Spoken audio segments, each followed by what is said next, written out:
Heidi here from Rain Country. God is good all the time. And today I'm going to show you how I make my new lip balm recipe. So let's get started. Okay, so what I have here is my own herb infused avocado oil. And I mean my own because these are my own homegrown herbs. I've got pansy, marshmallow leaves and flowers, and calendula all infused into this avocado oil. And I have a video on this, and I'll go ahead and post that right up here. This is the same oil I use in my skin cream, and I decided why not start using it in my lip balm as much as I love my skin cream and what it has done for me. And then I've got some organic beeswax pellets. These are the easiest thing to use, and I will link to those below. I'll be using some castor oil. This is the hexane free, and I really like this brand. However, I'm going to go ahead and link to the brand that Stacy recommended because I'm going to be trying that one through the subscribe and save program because it's on there, and I can save 15%. So I'll link to that one below. Well, I'll go ahead and link to them both.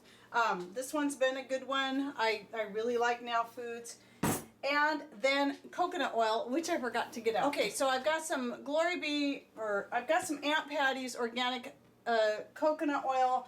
Nutiva is actually and Glory Bee are my two favorite brands of coconut oil. And I will link to, I can't remember which one it is that you can get for the best price, but I will link to one of those two below.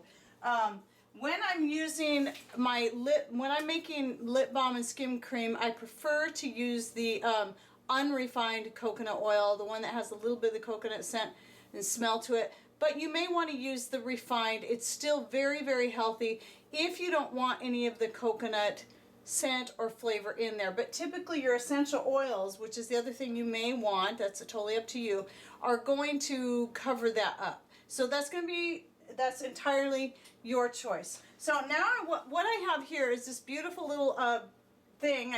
All I wanted was just a board with some holes in it to put the lip balm in, but and you can find the video of Mr. Rain making this right up here. He's always got to make things a little fancier than what I expect, but that's cool. I'm happy with that. And I've got my lip balm containers, and I just got in a new shipment because I ran out. And so I'll be sticking those in here, and I will link to these containers below as well. Now the recipe I'm making, I need to actually make 2 batches, will fill about 6 to 7 tubes. So I'll go ahead and stick 7 in here. He made these so they fit in there nice and tight, and I love that because they're not going to move. This has really made this so much easier having this little thing here. Now, one thing you may want to consider when making your lip balm is if you prefer to not have it in a stick but have it in a pot, you may want to lighten up just a little bit on your beeswax, and just so it has a little bit softer feel to it. But another thing is to add some natural color is put in a little cacao powder in there. That's what this is right here. And I will also link to these pots below if you prefer to have those. Now, these are plastic, but at least they are BPA free. And I know for sure these ones were made in America, and I believe these ones were too, which is always nice when you can find that too. So what I have here is a nice little, just a regular stainless steel measuring cup that my husband, I specifically asked if he would do this for me, put a little pour spout on it so that when I'm making little small batches like this, I don't have to use a big old pot, and I have something easy to pour from, something very fine. And this has also made my job much easier. And here's a video showing how he did this. It was a real easy process, and I'll go ahead and link to that right up there. Okay, so for the recipe, what I'm going to do is put in 1 tablespoon of my infused oil. Usually I do this the other way around. I start with the drier ingredients first, but I wasn't thinking. And then I'm going to use 1 tablespoon of my coconut oil.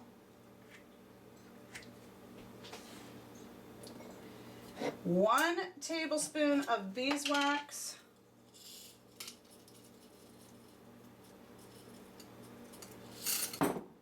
Can be a little bit approximate on that with the pellets. I find when working with stuff like this, the pellets are the easiest, but you can still get a block And one thing I recommend is maybe putting a block and keeping it in a dedicated pot and then just melt down what you need at a time.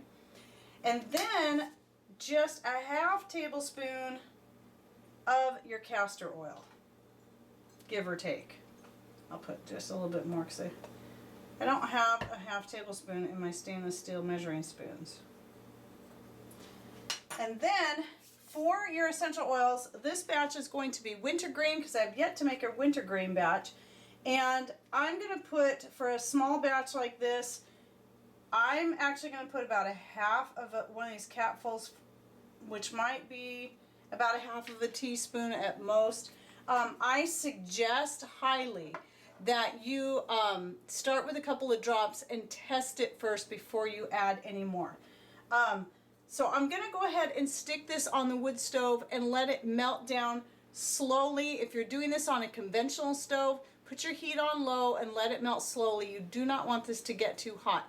And then I'm going to come back while this is melting and go over a few other things with you. And I guess I should have said that right now I have a very cool fire burning, so I set it on the corner where it stays the coolest, and I can set it right on the wood stove. Now if it was a hotter fire, I would put it on a trivet rather than putting it directly on the wood stove. Now right here is a bunch of the lip balms that I currently have, and I wanted to show you some of the flavors.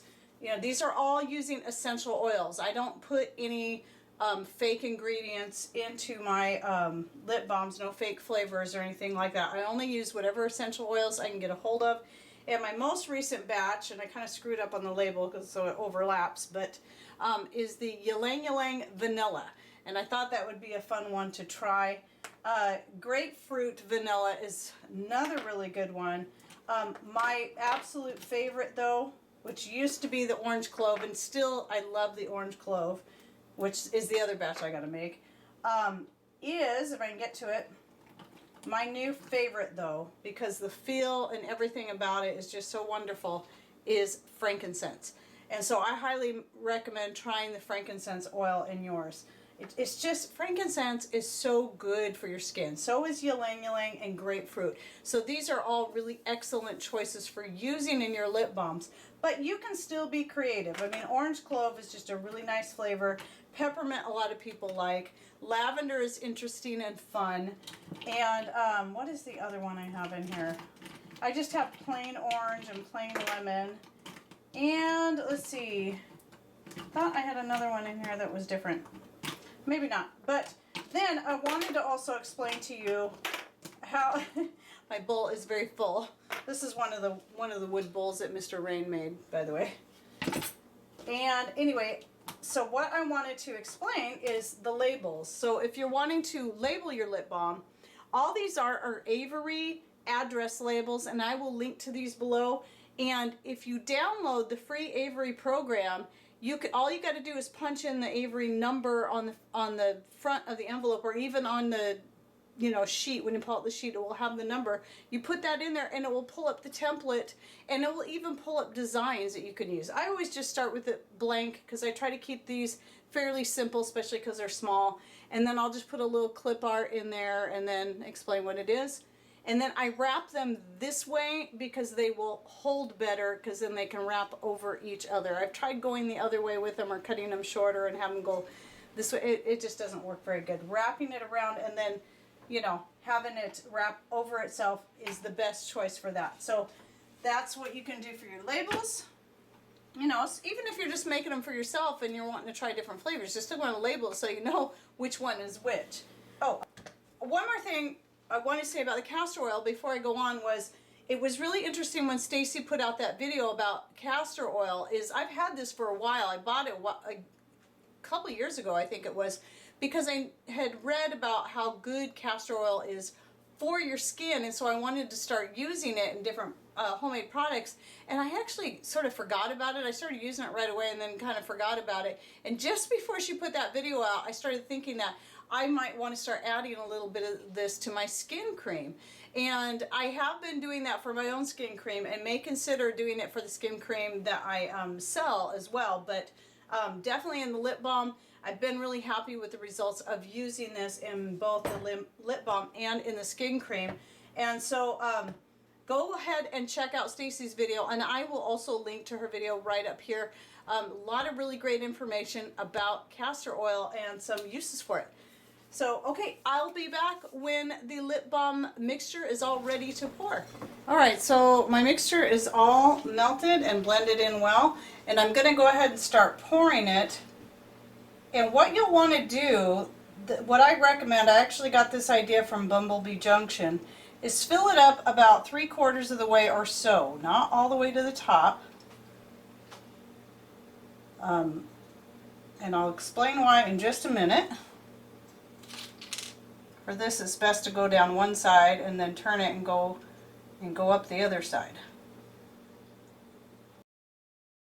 Now what I'm going to do is I'm going to let these harden a little bit until I see it turn a light color, almost white. And then I want to go put this back on the wood stove to keep it from hardening up in here. And then when this gets more solidified, I'm going to top these off. All right, now you can see that this is pretty much solidified.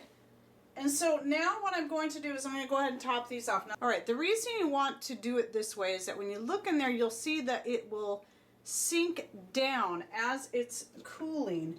And so doing it this way will help you to have less of that concave look to it when it's done. So then you just go through and top it off, trying to leave like so that it's like a little bit above the fill line. I tell you, having this pour spout and this holder, it makes all the difference in the world of me being able to do a good job without spilling so much of it. So far, I haven't spilled any, which is pretty good for me. Of course, I'll probably spill some as soon as I say that. There we go. No spillage.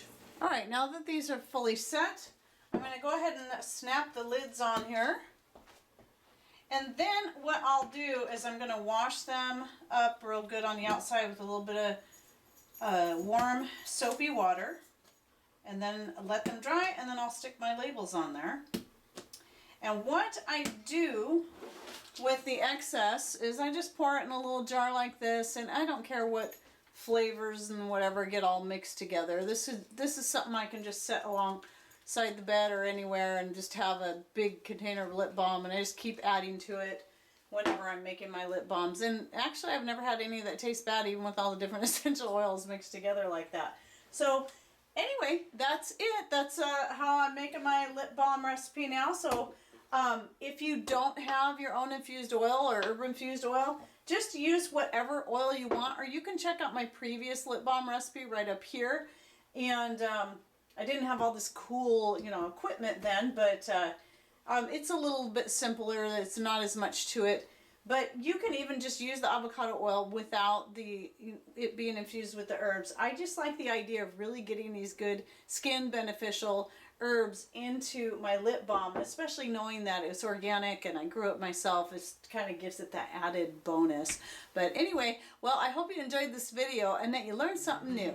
Thanks for watching. Take care and God bless.